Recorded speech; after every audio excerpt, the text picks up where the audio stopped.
Buonasera, benvenuti a Ugly Bomber TV. Now is the second part of my speech. È un po' tardi, sono le 1:22 e prima di andare a letto volevo ricordarvi ancora che Andrea DJ Bomber H Bad in Action, che sono io, si sta facendo un po' di house party listening perché vorrà essere pronto per rientrare, vorrà essere pronto per riavervi vicino, vorrà essere pronto a darvi energia, vorrà essere pronto a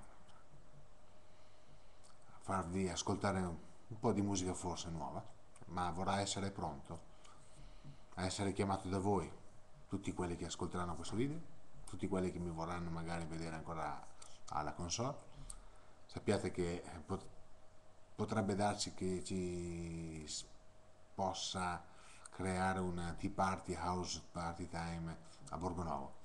Ho fatto un colpo di telefono stamattina, ieri mattina, con l'associazione La Valtidone,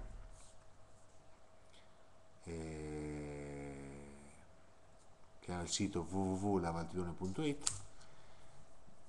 Cercheremo di fare un aperitivo molto semplice con una raccolta fondi pro un'associazione missionaria del Congo, grazie al signor Valentino Matti, responsabile dell'associazione La Valtidone.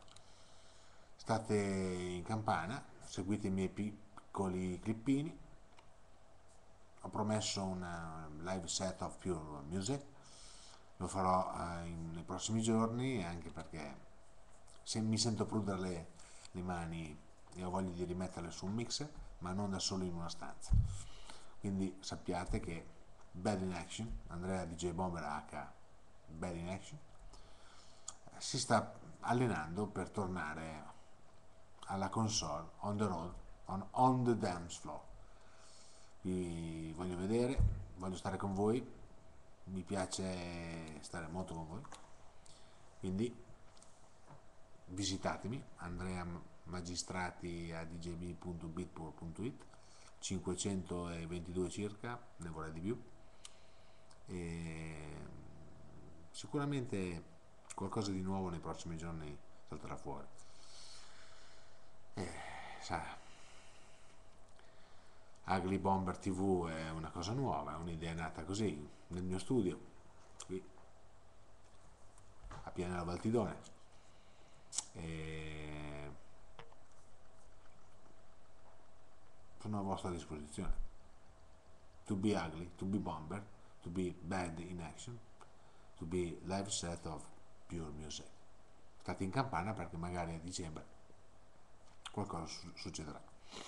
Ricordo il 28 ottobre del 2011 a Castello, al Teatro Cinema Moderno, una serata prog rock per il professor Sandro Rossi, alle ore 21, e mi raccomando, non mancate perché dobbiamo veramente risolvere il problema del cancro nel mondo. Ok?